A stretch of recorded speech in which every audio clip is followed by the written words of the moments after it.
I'm kind of wondering if we could find a way to bring up that clip from the movie The Departed with Jack Nicholson and the rat impression and just play that over the grease fang, you know, really get after it. Heavy is the head that wears the crown, you know? Absolutely. All right, that is...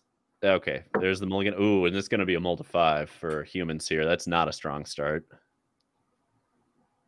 Come on, humans. Humans. Okay, that'll be a decent 5. That'll be a decent 5. You got to keep it, so. Okay, interesting. I would have just taken down the Mutavault and called it good enough on that front. Yeah, I mean, kept the Atomic. Ship that Mutavault. I mean, it ain't doing too much. Yeah, it's a little slow in this matchup. Atomic is a flyer, at least. I mean, God, again, you're playing against a deck that can get you on as early as turn 2, probably turn 3 on average, with no interaction. So this is going to be a rough one. Let's see if they can pull it off, folks. Okay, Thalia is gonna maybe do a little bit of work here. Let's see what goes in the grave. That'll determine if Thalia has any value. Yeah, that's a good point. That's a good point. If it's Parhelion, no. All right, we're one grease fang away from the end of this game already. Holy shit! that is just brutal, bro. That is so brutal. Oh, I feel for him. I really do. This is that worst nightmare matchup in the top 8 coming to life. Okay, so now the question is, does he have Grease Fang? Are we going to see a turn 3 Grease Fang? I mean, realistically, if he doesn't have a Grease Fang, then he'll just probably find one, and then it'll be over turn 4. So I like the Thalia play here over the others. I think it's the strongest scenario because if they don't have Grease Fang and they don't have a third land, you can sometimes lock them out of the Grizzly salvages. And there wasn't a Grease Fang there. No Grease Fang. Okay. But this is probably going to be a Grizzly salvage here, and he'll find a Grease Fang. 99% this is Grizzly salvage going right there. And there it is. Yep, there we go. Little premature on the part of Grease Fang to not wait for the end step in case there's a 1 mana piece of interaction. But if you looked at the deck list, you'd know there isn't. So not that premature in the end. And there goes Thalia's Lieutenant. The way is clear. But can they find a Grease Fang? Man, this is just brutal.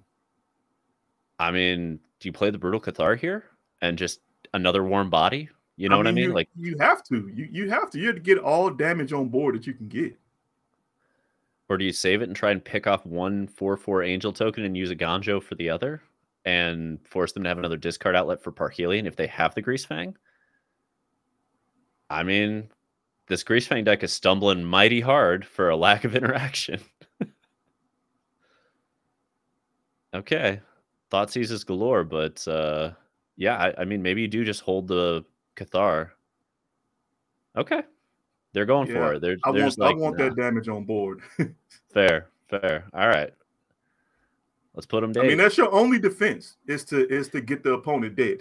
So, and it's worth noting there's 2 legends on the white side, so a Ganjo would have worked in that scenario. Oh, but here's the Brutal Cathar.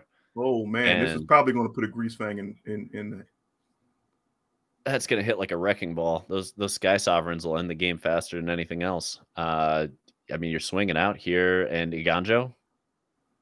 Yeah, I mean, you're taking the 2 for 1 probably, unless they block the... Oh, they're not even blocked. Yeah, they don't care. They're just going, okay, we'll kill it with Sky Sovereign. Kill it with fire. All right. And, I mean, this White Humans player is just drawn dead as hell. So there's not much to be done. So brutal. So brutal. Down goes so Atomic. Close. 4 life. About as close as it gets. No Brave the Elements would have saved there either. So there's not much to be done. Can Thalia take it home? I mean, Ganjo's not going to do anything for you here.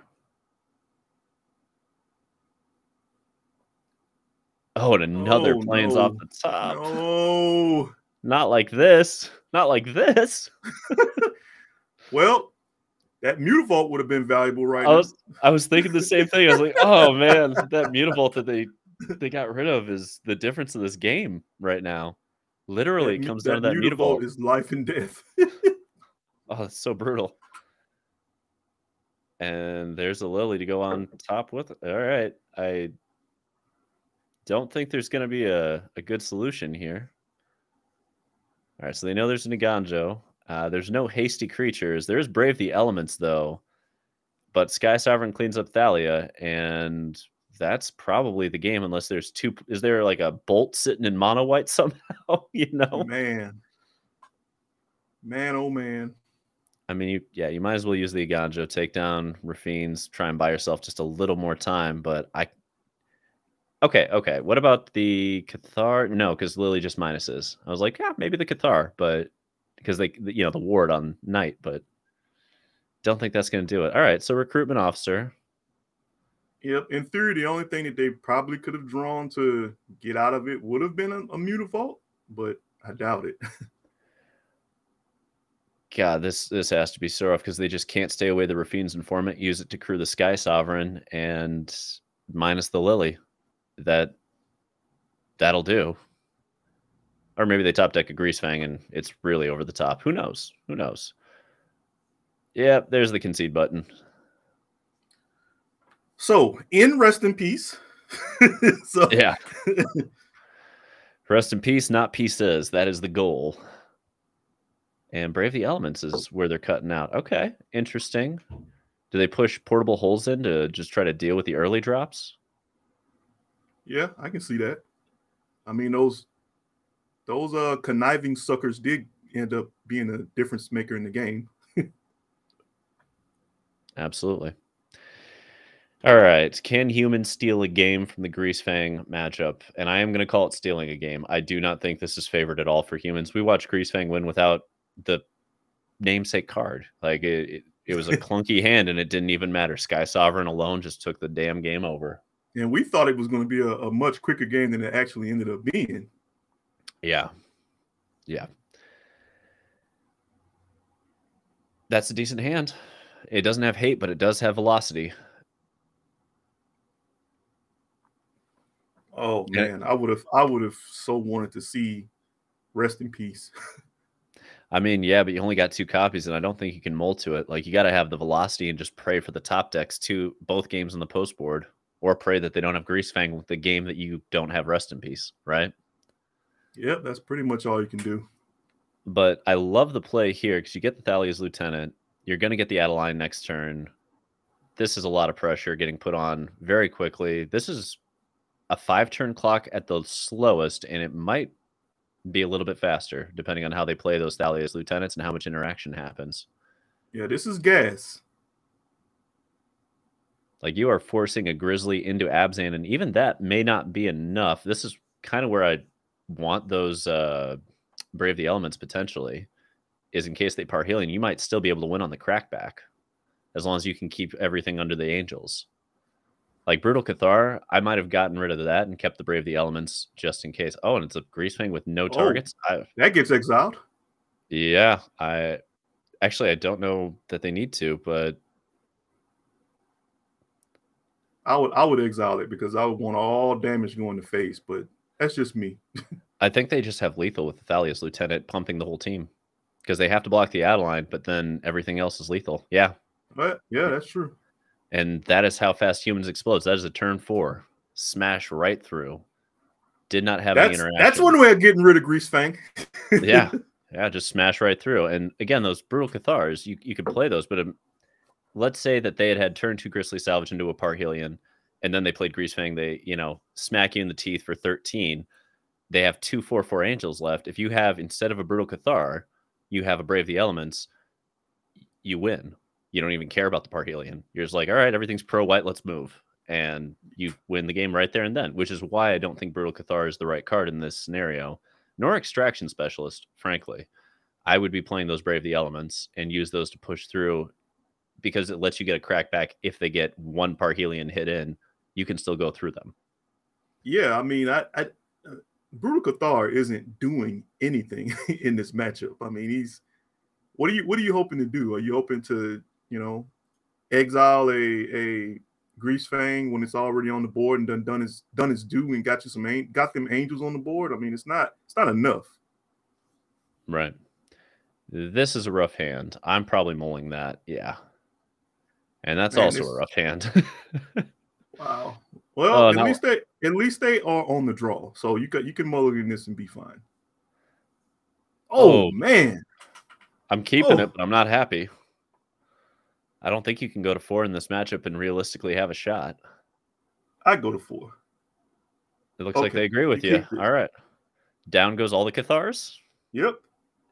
Yeah, we're just on Hopeful Initiate and Luminarch Aspirant. Now, noting the Initiate, if it gets high enough with those counters off Aspirant, can be used to just blow up the Parhelions and buy you a turn before they ever attack. They need to hit runner here. They don't need any more lands, though. Yeah, this is runner a clock, or else we're in a lot of trouble quickly. And that, let's see, what do they dump in? If they top deck a land right here, all right, cool, no land. No land, just that Extraction Specialist that's a wee bit awkward at the moment. But we'll see. It might pan out. Like maybe the Greasefang player blows up one of the 2 creatures and Extraction Specialist gets max value. Maybe. It's close, though. It's definitely closer than it should be on that front. Yeah, they need all gas. All gas, no lands. What you got, Greasefang? You know what's coming. All right, they're doing a little searching, a little hunting. And there's the Parhelion. All right, we're setting up for the Parhelion turn. Oh, man. That land there, that's the game ender. Okay, so Luminarch goes. Hopeful Initiate gets the training. You smack through, they chump. No, they don't even need to chump. They just take the Rafine's Informant and trade it out for Aspirant or Hopeful Initiate, depending on what they want to do. Yep, Aspirant's where I would go to.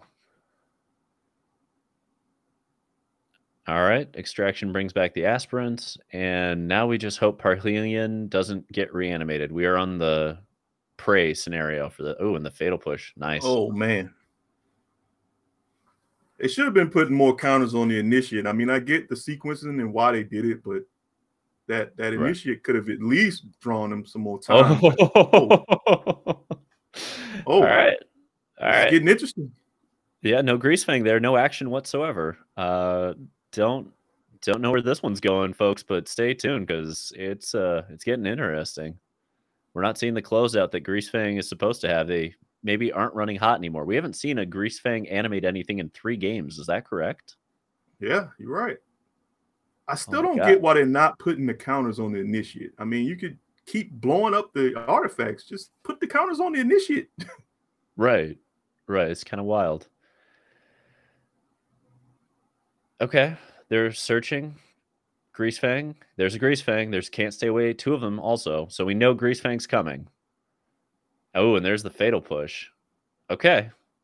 Oh, that is not Rest in Peace. If it was Rest in Peace, Mono White might actually have a good shot at winning this. But right now, it's going to come down to a land for Korra. Or they got the land. Oh, it's tapped. They Can't Stay Away. Okay, it's another turn to get Rest in Peace. This will be the critical turn. Luminarch Aspirant would also do a Stutter Step Time Walk. Oh, Thalia does it too. Thalia buying some more time. No, don't play it yet. Swing with the Mutavault first. Make them block stupidly. Don't give the information away for free. There we go. Good player. I love it. All right, 4 points in. Yep, there's the chump. Oh, that Thalia is going to be hilarious. Yes, it also keeps Sky Sovereign out if that's sitting in hand. Like, that might be better than Rest in Peace in this exact scenario, unless there's a top-decked, untapped land coming from Korra. Do they get it? Oh, it's another tapped land. Oh, it's so close. It's so close, chat. This is why we tune into the top 8.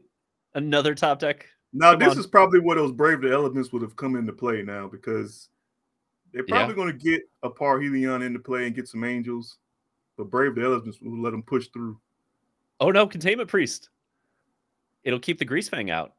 Oh, that's true. Oh, this is going to be beautiful. They're going to play Can't Stay Away right into a Containment Priest and lose the game. And that'll be the end of Greasefang. I love it, chat. Get ready. Mono White Humans is going to pull off the upset of the damn tournament, in my opinion. This is it.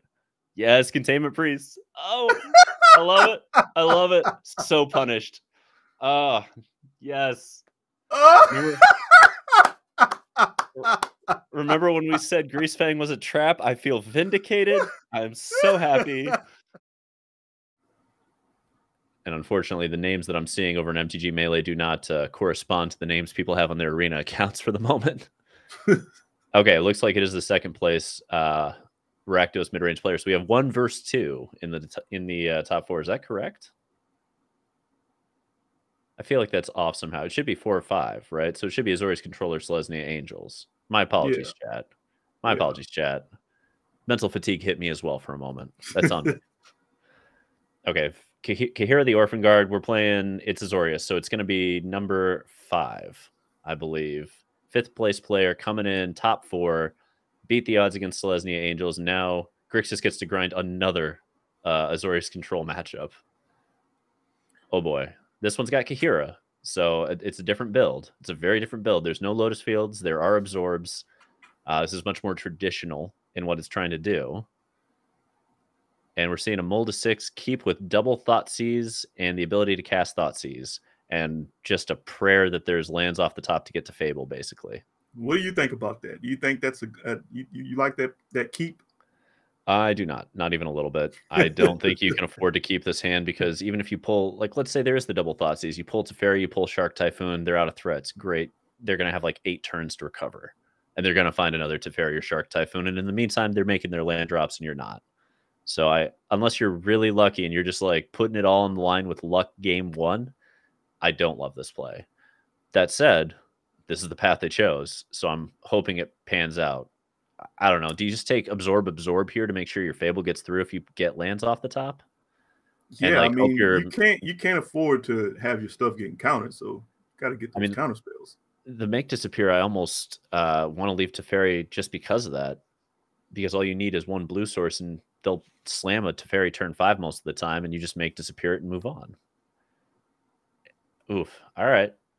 Well, both players may end up a little mana hampered here.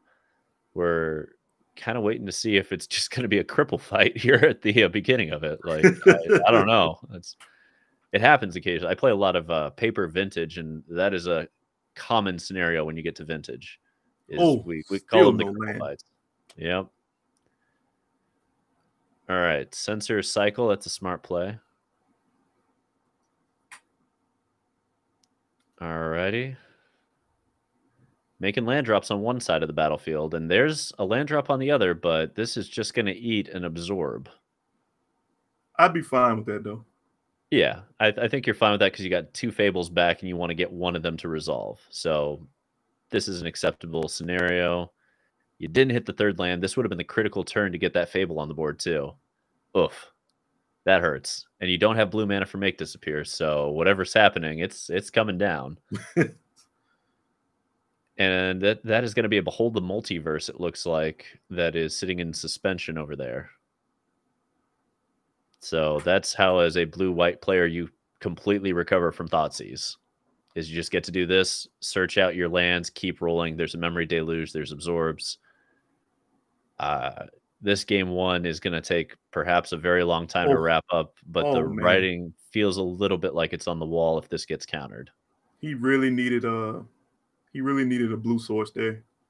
Yeah, and is there going to be a Teferi? Because that could finalize. Yeah, I think we're going to see a Teferi here. Not quite. Oh, okay. No. All right. And we're just shoving a Fable into an Absorb here. And there it is. All right. Well, at least we're seeing some land drops. No blue sources. A little awkward here for Rope.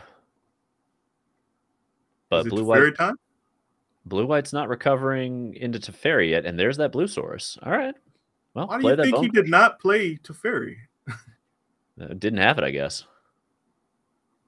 There's a Memory Deluge and a Supreme Verdict and 3 unknown.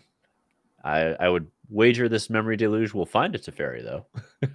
Because we are getting close to the second set of 15 cards in the deck, so you get to statistical variance. We're getting pretty close to where Teferi is likely to be found. All right, blue-white control. Doing what it does best. Taking up a ton of time to slowly get close to winning games. Oh, and it looks like we can check the hand of the opposing player. So we're going to take I'm going to take a quick peek and just see what they have. Give me a moment here, chat. All right, so there's 3 Supreme Verdicts, a Wandering Emperor, a March of Otherworldly Light, and an Absorb on the other end, with Memory Deluge in Graveyard, and a Kahira sitting around just looking pretty. But no that Teferi. No Teferi. A lot of ways to play Wrath of God against a board, but these Supreme Verdicts are not well positioned here. Yeah, I mean, this is kind of awkward, too, because there's Den of the Bugbear. And Den of the Bugbear can put some serious work in, although the March of the Otherworldly Light answers that for 1 mana. So are we really worried about it? Hard to say. Hard to say. I like the Exile here. That makes a lot of sense.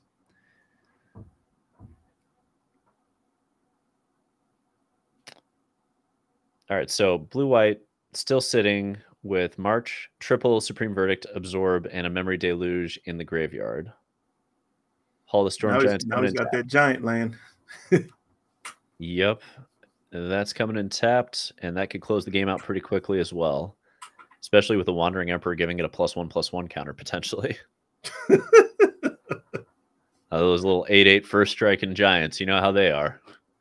I guess it's giant for giant when the other player has Bone Crusher and you've got Hall. And there's the March for 1. All right. Is he going to get rid of the Emperor here? I mean, you kind of got to, right? Nope, the March takes it down. So there's... Do you have a Bone Crusher? Nope. All right, and that's it for game 1. They've seen enough. Rope is ready for game 2, and I don't blame Rope at all for that scenario. That is where it goes.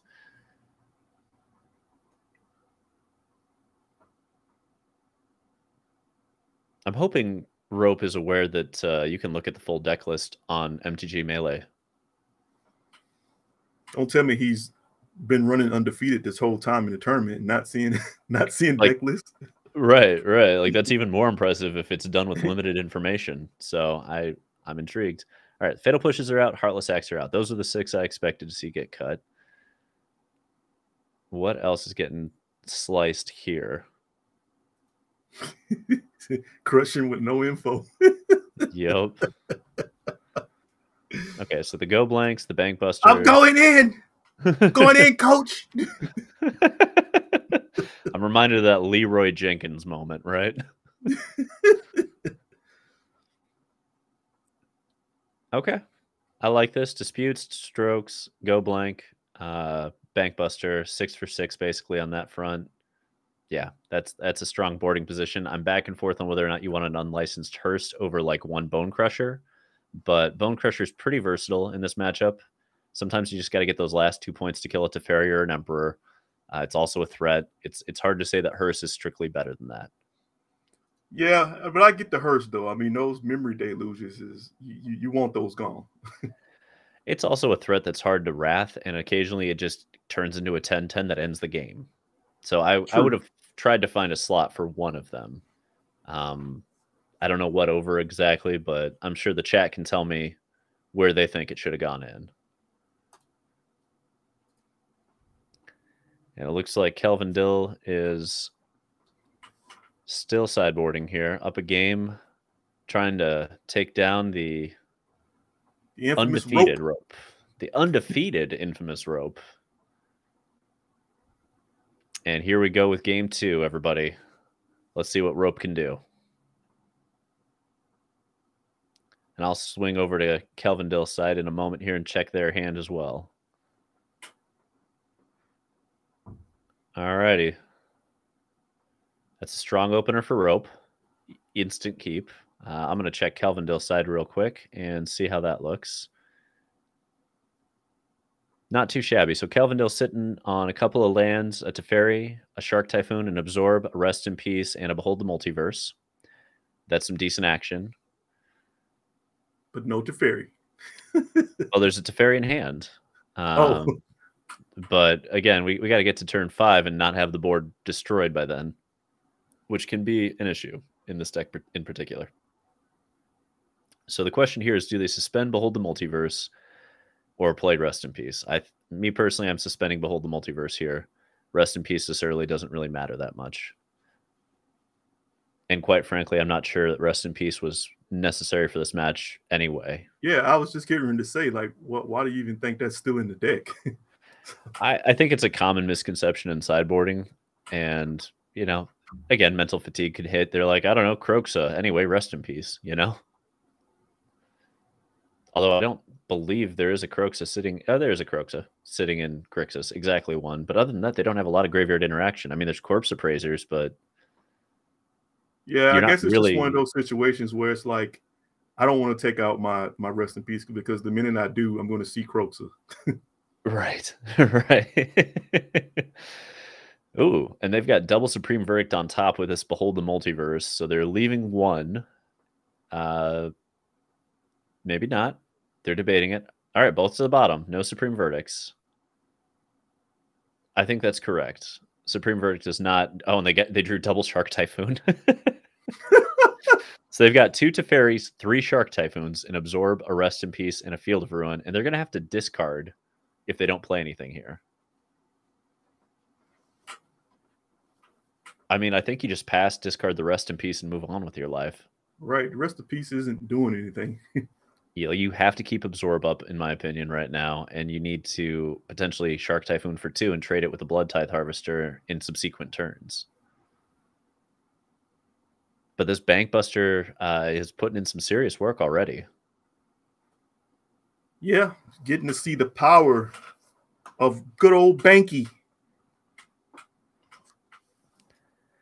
And I guess to be fair, if I knew that the control player was bringing in Rest in Peace, good job on not bringing in Unlicensed Hearse.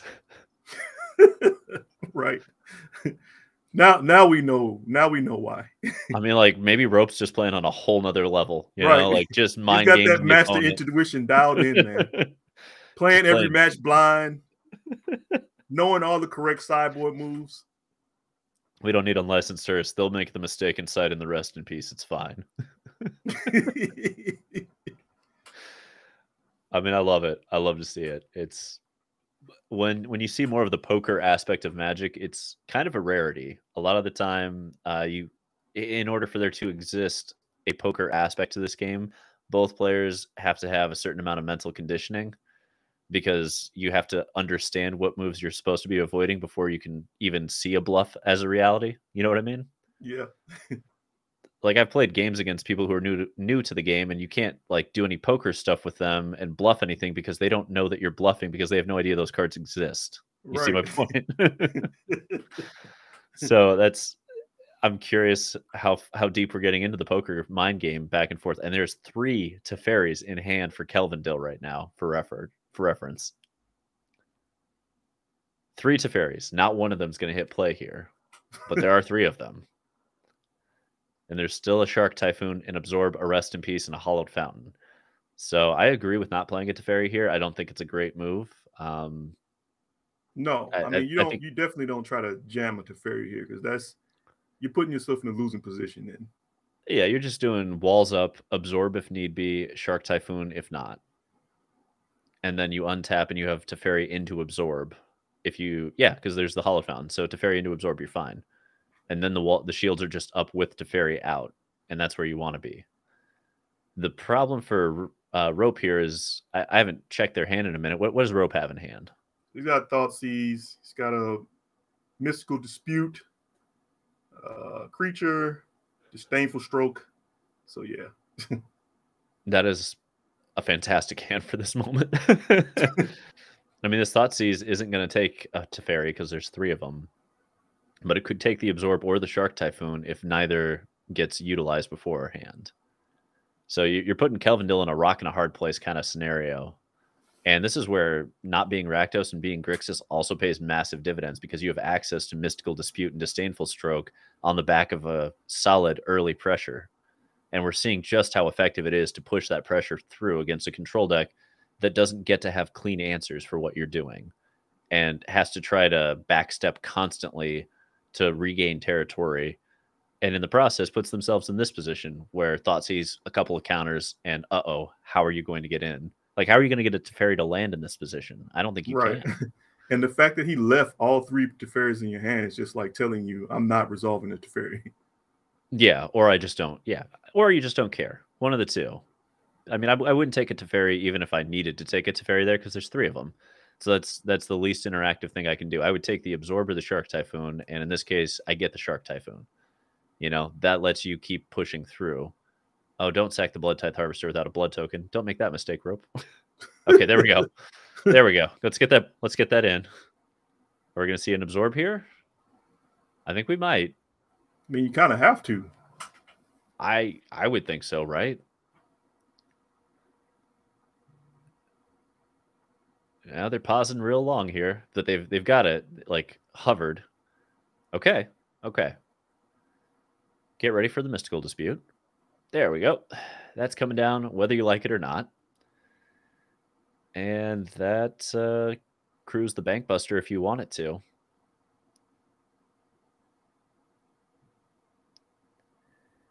And for those in the chat wondering how good that new Tyvar card is, try playing it with that Blood Tithe Harvester, and those things having haste to use the sack ability feels pretty good. Don't be giving them ideas. I've definitely seen that go kind of nuts for Croakies, so I assume it's a thing. And here comes Teferi right into a counter. There's no other options. There's just 3 Teferis that need to get countered, and here we go with the first one getting countered. So down goes a Hollowed Fountain, pass it on back, and can Grixis end this? They're real close. They're real close. They just need to counter one more Teferi, and this game's over. And I'm going to stay on the blue-white side to see how the sideboarding looks and whether or not they look at that Rest in Peace and go, okay, mistake. Because I want to know.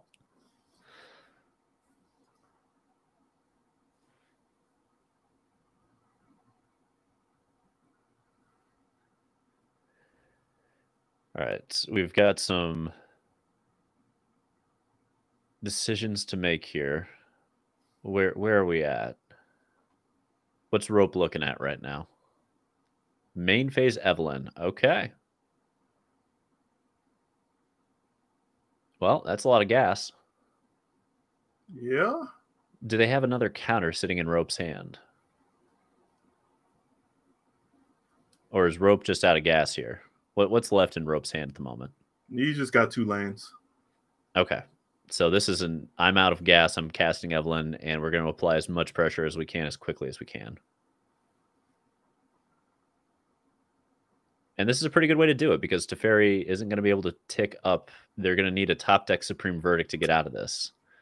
Yeah, Teferi does not save you here. I feel like that's a common theme for Teferi's entire life, and Teferi's having some PTSD if it could hear. something phasing an entire plane and dying anyway. All right, the Memory Deluge for... I thought that was going to be a Supreme Verdict. I mean, like, okay, so on the Memory Deluge, there's an Absorb, and there is a March of the Otherworldly Light. The March of Otherworldly Light can get rid of the Evelyn, but that might have been a slightly early concession. You could have used it to get rid of the Blood Tithe Harvester. Then you have Evelyn, and Evelyn can't crew Bankbuster. So you can smack him down to 1, but you could have potentially played Teferi, dumped out the Evelyn, and then dumped the Rest in Peace to March of the Otherworldly. Yeah, that game was still a game. That was still a game. That was an early concession out of frustration, perhaps. But that was still a winnable game because of the March of the Otherworldly Light on Memory Deluge and being able to exile Rest in Peace in the third Teferi out of the hand to make sure it hit any of the targets it needed to. Well, you see it sometimes. Again, mental fatigue. We are in round 10. And mental fatigue, frustration. Yeah, round 10. That's a lot of Magic to play. And if you're playing Control, that is a lot. That is a lot of Magic to play if you're playing Control. You know, you're not playing Mono Red. You don't get 30-minute breaks between rounds. You're playing Control, which means when you're done, the round is over. And the next one begins. Right, you go straight to the next one.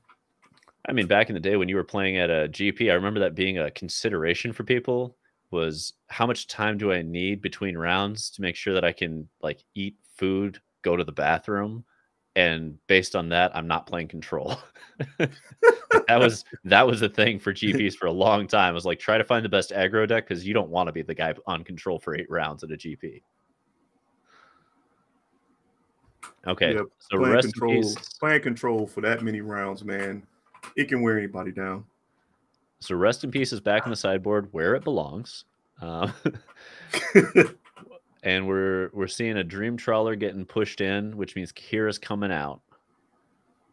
And Dream Trawler, I'm a little confused why they didn't bring that in the first place. It's an amazing card in this matchup if they don't have lilies. Like, it's almost impossible to kill without a lily.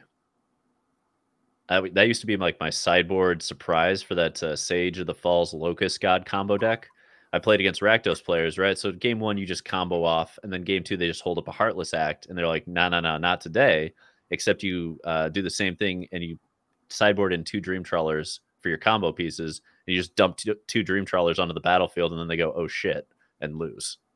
And that used to be like the really fun way to get all the Rakdos players back when Rakdos was everywhere, and I was tired of losing to it. I would just do the combo plan and wreck them.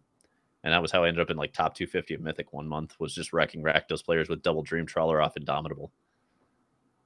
Okay, so we're in turn 2 here. Make disappear the first spell coming out of Rope's hand. And the hand for Kelvindil is Deserted Beach, Hallowed Fountain, Wandering Emperor, Teferi, and Dream Trawler. So they are going to curve beautifully if Rope doesn't put on pressure and they miss land drops. Oh, no. Is that actually what happened for Rope? Yeah. He's got a Disdainful Stroke, Mystical Dispute. He's got that, what you call it, the giant, the Escape Giant. What's his name? Escape Giant. Bone Crusher? No. You know which one I'm talking about. The black-red one. Black-red. Oh, Kroxa. Yeah, Kroxa. he's got Kroxa. Yeah, he's got Kroxa. He's got 2 Fables, a Bone Crusher. He just top deck a land. Okay. Game on. Game on. So end of turn. Are we going to see the Wandering Emperor? I think so. And that'll get countered, but that leaves Teferi very counterable. And Kelvindil also top deck to Censor, which means if Teferi goes and untaps, Censor's up, walls are up, Dream Trawler comes next. So now it becomes a question of, is Mystical Dispute going to be an issue for Teferi? Is there a Mystical Dispute sitting in the Rope's hand right now? There is a Mystical Dispute. Is Kelvindil going to play around it? Let's find out. Because that's most of what I'm interested in. I mean, if I'm Kelvindil, I don't want to play around it here. I've got Teferi, I've got Censor, I've got 5 mana. Let's slam it all and go for the win, because Dream Trawler's coming up right after. You know what I mean? Right, and then it's like, how do they deal with a Dream Trawler? Die horribly and quickly. It's fantastic. All right, so they're being careful. They're keeping up the Censor, the Absorb. I think we're going to see a cycle of a Censor. I would, at least, very much think about cycling that Censor to try and hit another land drop or 2 and just keep things going. Oh, yeah, and you got another Censor off the Censor. Let's just keep doing this. Cycle to cycle to cycle to cycle. This is recycling, folks, at its finest. Okay. Still not going to try the Teferi here, I don't think. What I like about this Grixis list, too, by the way, is the fact that it plays so few blue spells that you get to play Mystical Dispute, but your opponents can't. You know what I mean? What do you mean? I mean, it's too narrow for, like, if there are Mystical Disputes sitting on the blue-white sideboard that can't be brought in because they're just too narrow in this context, they can only really be utilized correctly to counter a counter, which, again, too narrow. Oh, and this Kroxa. Spice. I love it. I love it. Like, there's an Absorb, but, like, why?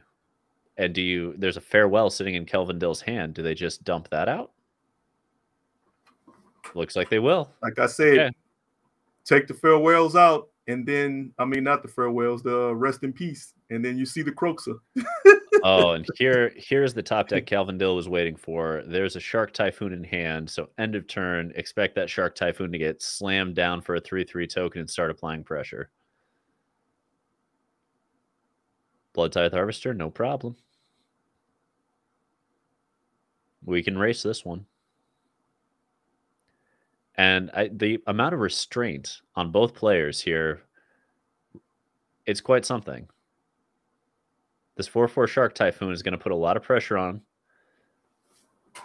And we're seeing a ton of restraint on the blue-white control player's part on not jamming that Teferi fast. And just saying, all right, we'll respect the Mystical Dispute. We'll keep waiting. Eventually, we will have 8 mana. We're already at 7. And I'm actually kind of curious how soon before we see Hall of the Storm Giants get animated and swing through. It might be as early as next turn because there's a Fateful Absence off the top for Kelvindil as well. So hypothetically, you get into the land of absorb whatever gets played, Fateful Absence, the Blood Tithe Harvester, smack back for 11, and Mystical Dispute doesn't even matter. And Rope drew another Fable. Oh my. How many cards are in Rope's graveyard? Are we at 5 yet? 6 yet? Where are we at with Kroxa getting a recast potentially? Looks like he's at 3 or 4. He's at 4 cards. That makes sense. All right, so we're going to see the Absorb, and you can't Mystical Dispute that well. And I don't know. I think we just Fateful Absence the Blood Tithe here and keep rolling with the Hall of Storm Giants personally, but okay. We'll wait another turn. There's 2 Teferis and a Dream Trawler and a Fateful Absence. I'm casting the first Teferi into the Mystical Dispute here and forcing that issue because I get to keep Fateful Absence either way. And I'm already winning on the clock on board. So if they don't have Mystical Dispute, this slams the door shut. If they do, they burn it. We still have another Teferi and a Dream Trawler. And we're totally fine with that scenario. Okay. Teferi gone. How close is Kroxa? Rope just got a Thoughtseize though. But I mean that doesn't save him, but no, it won't save him, but it could be critical here depending on how I don't know. Rope is in a really, really precarious position because of that Hall of the Storm Giant. Like lethal is being represented on board as we speak. Right. And he doesn't have an answer for the shark either. Yeah, I mean the Heartless Act, the Fatal Pushes, they're all out. There isn't a way to deal with that giant shark. That Shark Typhoon top deck was the best top deck of this match so far. But can Rope find a way through? Is there a path? I mean, I feel like it's almost got to be Kroxa, but at the same time, Fateful Absence and Teferi sitting in the opposing hand, Kroxa's not sticking around. Right.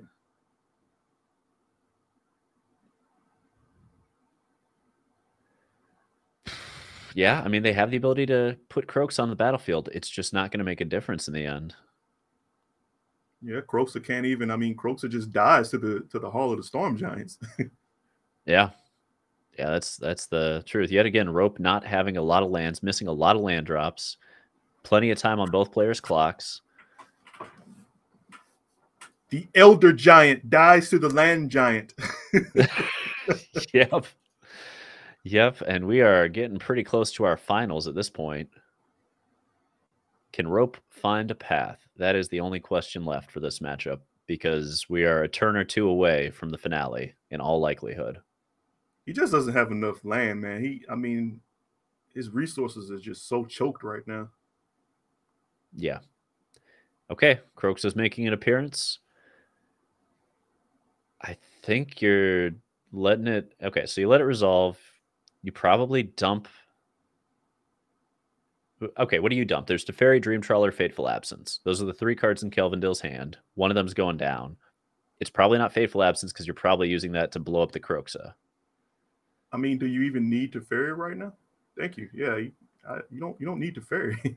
Yeah, I think it's Fateful Absence, the Kroxa, and then we are either slamming Dream Trawler or abyssing them with Hall of the Storm Giants. Personally, I'm slamming the Dream Trawler and leaving whatever I draw in hand. Because then it has hexproof and we're smacking for 4 in the air. Now we have lethal 2 different ways next turn. Yeah, I think Dream Trawler is absolutely the correct play here. And that sideboard paying dividends. That was a rest in peace last matchup, folks.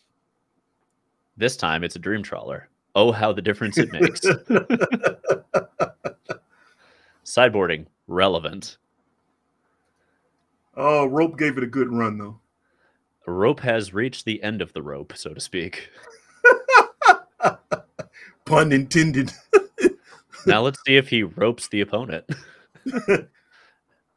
And that's let me show you why my name is Rope. That's how you get a triple entendre into coverage, folks. All right, there's the GG. Rope knows it's done. There's the concession. Didn't live up to the namesake of roping his opponent. Thank you for that. We all appreciate it. Good job, Rope. Hell of a run. Hell of a run. Sitting at, I believe, what was it, 10-1? No, 9-1 at the end. This video is brought to you by MagicJank.com, the spiciest cards for your sauciest decks. Buy and sell Magic the Gathering products and gear today on MagicJank.com. Looking for the latest comic book to add to your collection? How about the last card for that Magic the Gathering Commander deck? Well, the comic book stores got you covered. Shop online at comicbookstore.tcgplayerpro.com or come in person at 30 North Main Street, Glassboro, New Jersey. Pizza people, are you enjoying the content? Don't forget, subscribe to the channel. It's free. Hit that bell icon as well. That way, anytime any of our new content comes out, you're able to see it right away. Hey, leave a comment down below as well. Tell us what you're going to play in the next event, or tell us what you're enjoying about the video. Don't forget, check out the description too. We've got tons of great content down below. And on top of that, we're going to have our tournament schedule too. So get in on it. Hope to see you. It's simple, it's efficient, it's effective. I'm going to swing back over to table 3 so I can check out the other side of this. And it looks like the control player has a hand that's just fine to keep in this instance. I mean, you've got the absorb, you've got the temporary lockdown. That looks fine. Let's see what humans has on their end. Yeah. One moment. 5 lands. Humans has Plains, Mutavault, Iganjo, Brave the Elements, Hopeful Initiate, Thalia's Lieutenant, Adeline. That's a good curve. And they just got a Luminarch Aspirant to make that Thalia's Lieutenant look even better as a 4-drop. So we're going to see a really decent curve here. It's going to curve into a temporary lockdown, but then there's going to be an Adeline that resolves. And if the Adeline goes, I don't know, basically uncontested, it's not going to be a small thing. All right. Luminarch Aspirant hits. Hopeful Initiate should probably be hitting for 2 here, depending on where they throw those counters. Where are you going to throw those counters, Luminarch Aspirant?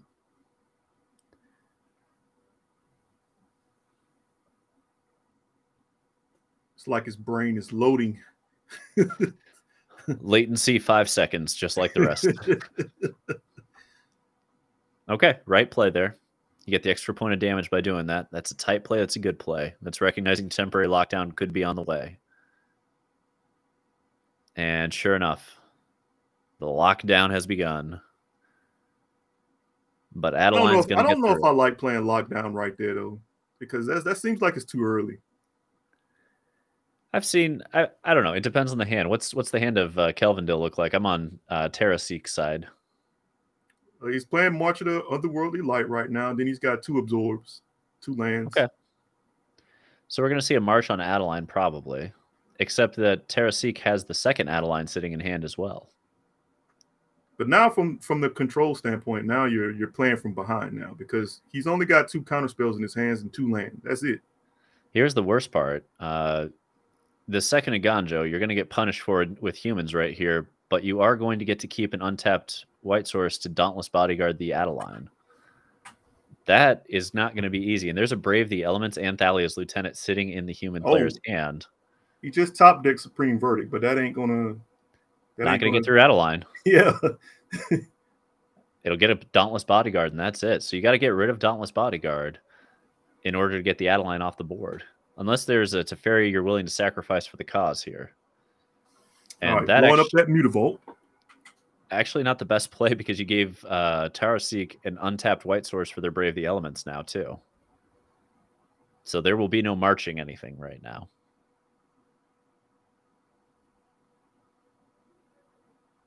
All right. What do we got from Kelvindale?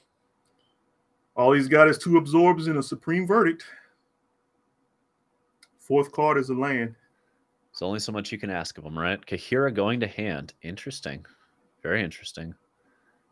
Yeah, I mean, Thalia's Lieutenant's kind of come down, and might as well get the damage and get going.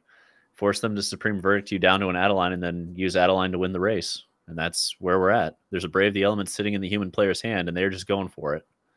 And I agree 100% with this play. Like, they already had the temporary lockdown. There's only 3 Supreme Verdicts and 1 more temporary lockdown left. Even if they have that's why I didn't like that play of the temporary lockdown on 2 creatures. I mean, that was your only board wiping source, and you you want to keep up your mana for counter spells to keep anything that temporary lockdown wouldn't remove, and you can eat a little damage until you can sustain enough mana on board. Right. Do they have a second Supreme Verdict sitting in hand right now? They do not. So it's going to come down to Brave the Elements and an Adeline, and whether or not that can take the whole damn thing, which it might. Like, Adeline swinging for 4 this turn, 5 points total, and Atomic comes off the top. Oh my god, this is great. Even if they have a sensor, Atomic goes through. Adeline's going to hit for 4 points plus 1, 5 total, puts him to 4. I mean, lethal on board, you have to have the Supreme Verdict off the top. Does Kelvin Dill have that Supreme Verdict? Nope. That's going to be game 1 going to the humans probably here, because Brave the Elements means March isn't going to be enough for Adeline. Yep, it's over. Hit that concession button. Wow. Humans running hot as the sun again. I love it. I love it. Yeah, playing that temporary lockdown, that was a mistake. I played enough Azorius Control to be able to say that. You do not want to do that. You want to keep up your mana. You keep up your absorbs until you build up enough resources. You can eat damage early in the beginning. Oh, this is a fascinating board plan, by the way. So the Brave the Elements came out, and the Brutal Catharsis came out. Destroy Evils, Ridanes, however, God of the Worthy, whatever. You know what I'm talking about. And 4 Wedding Announcement came in. I thought it was a 4 for 4. We're talking an 8 for 8 swap here. Those Destroy Evils hitting temporary lockdown could be huge on end steps. Yep. And Kelvin Dale over here, he is trying to figure out, he's trying to figure out what he wants to do. He doesn't really know what to do right now. I mean, the mental fatigue of running a control deck on round 11 versus the mental fatigue of running an aggro deck on round 11. These are very different things.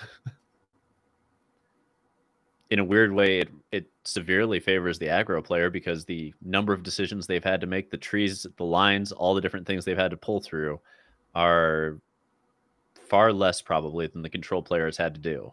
And so the control players had their brain mentally taxed probably to the max 10 rounds in a row. We're on 11. You see that minor error potentially with that temporary lockdown game 1. Well, he did bring in a third copy now, so he's got 3 lockdowns. Oh yeah, absolutely. This is the matchup it's there for. Okay. Kind of an awkward hand for the humans player. If they're keeping it though. So they've got Castle Ardendale, Mutavault, 2 Hopeful Initiates, 2 Recruitment Officers, a Luminarch Aspirant, and a Thalia's Lieutenant, but this is a slow start. Yeah, this is a good hand for Kevin Dale now. He's got his 4 lands because he's got 2 lands left in his hand. He's got his Absorb, his Supreme Verdict, his Censor, and his Behold the Multiverse. Oh, and I don't love this play by TerraSeek here. I think I would have gone with a Recruitment Officer to get around specifically that Censor play. All right. Chef at Dune showed up. We're here to go. I think we're going to see a Hopeful Initiate and probably a Recruitment Officer. Yeah, Kevin Dahl's not going to care about any of these. I mean, you let all these resolve. Yeah. You got Supreme Verdict. The only thing you don't want to see is a Bodyguard. Yeah. I wouldn't counter this. Well, that mental fatigue takes a text, and at a certain point, you just see the ability to do something, and you go, "Yeah, all right, I'll do that." You know what I mean? Like I don't agree with countering a 1-drop with an Absorb either if you have Supreme Verdict in hand in particular, but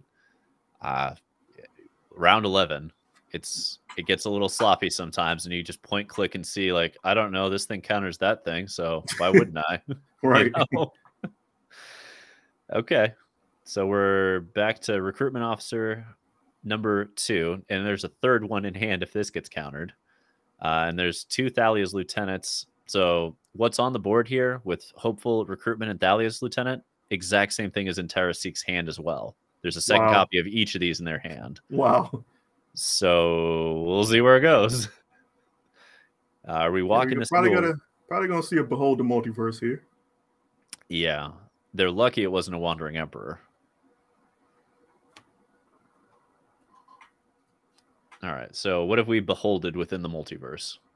Land into Fairy, and now he's top deck of March. Okay, so the Supreme Verdict hits, clearing the way, hopefully for it to Teferi. I'm kind of hoping Taraseek gets a Plains here. No, Mutavault, that's awkward. But whatever. We play out the Hopeful Initiate. We play out... Oh, they're doing it a different way. Oh, I like this. This is a very spicy route. So you go Hopeful Initiate. Okay. Not doing the Thalia's Lieutenant yet. I respect it. We're just getting the 2 points in. I thought they were going for like the ultimate Thalia's Lieutenant play there. And not quite. Not quite. Now this Teferi's going to come down, though, and just wreak havoc. Just wreaking havoc now. Yep. Ooh, and that is a lot of action sitting there for Teferi with the marches to keep it alive. Okay.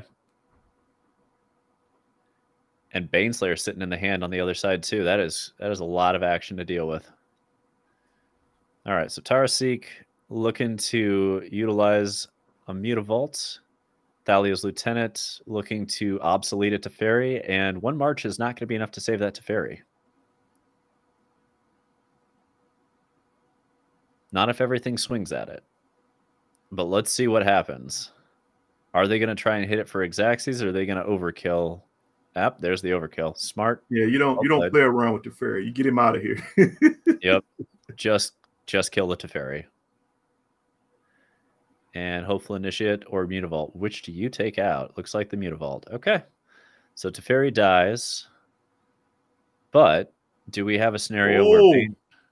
Oh. What was the top deck? What was the top deck? Shark Typhoon. Not a bad top deck. Okay. Oh, and more top decks for humans over here. We got action. I think they have to extend the whole board. I think you just push everything in on the board and go for it. And if there's a Supreme Verdict number 2, well, we tried, you know? That's pretty much where it's at. Yeah, this is the position you just have to go for it. Okay, so Shark Typhoon makes a 5/5. Oof. And that's gonna... Okay, so they're gonna take 7 points of damage probably, but they're gonna kill the biggest creature. Yeah, and in kill the biggest creature and then play a Bane Slayer. And that holds the fort down. Yeah. Now they got a temporary lockdown, so... Oh my god, that's game over then. You just temporary lock down the whole board and move on. Okay. Well, we'll see. We'll see. They still have to get the Baneslayer and finish the game after the temporary lockdown, which if they have a land, they get to go temporary lockdown into Baneslayer on the same turn. That feels unfair. They've got the land.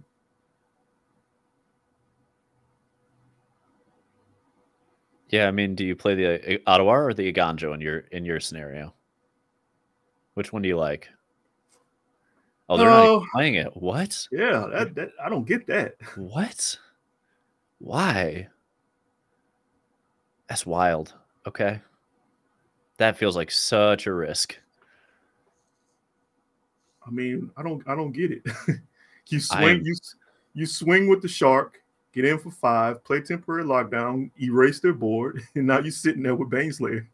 Well, the problem is now if they leave Hopeful Initiate mana up, you can't temporary lockdown. Because they'll just blow it up, and you know what I mean? Yeah, it's crazy. They can just remove counters and blow it up, and they'll just sit here and wait for the opportunity to swing in. I don't know. That's interesting. I think the blue-white player is still probably fine, but that feels like a misplay to me, to not just push into the Baneslayer action. Are they worried about Destroy Evil blowing them out? Is that really the issue? Like a top deck, you know what I mean? Yeah, maybe. But I mean, like we say, Magic is 10% luck, right? I mean, you got to just go for it. Maybe this is a path that works anyway. I think they're going to get blown out if they play the temporary lockdown right now, though. And if they don't, this is a little too close for comfort, in my opinion. Yeah, I would have just gone the other... All right, well, we'll see. We'll see. Little Dauntless. Yep. And I guess you Luminarch up the...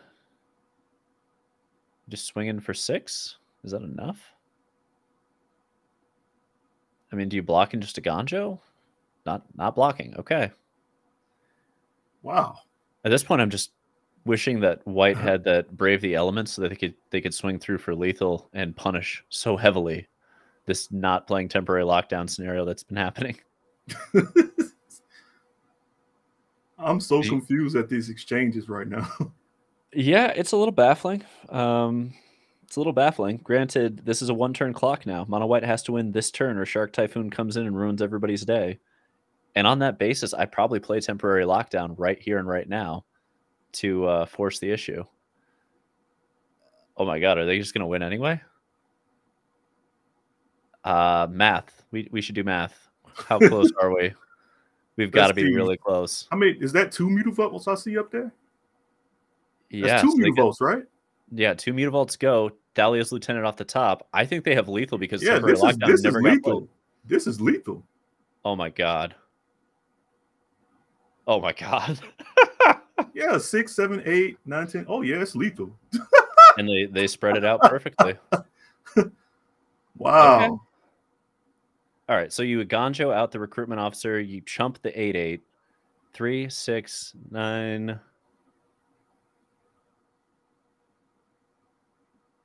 6, 7, 8, 9, 10, 11, 12. Okay, so they can still live. That's only 12, but even okay. That's only 12. It puts them to 2. They swing down to 1. They go up to 7. There's still 3 Mutavaults. And there's still 3 Mutavaults. So even if they temporary, they still lose. Wow. Okay, this is a lot closer than I thought it was going to be, chat. Let's see if humans can pull through. Oh my god, they didn't even see it. They just scooped it in the finals. Wow.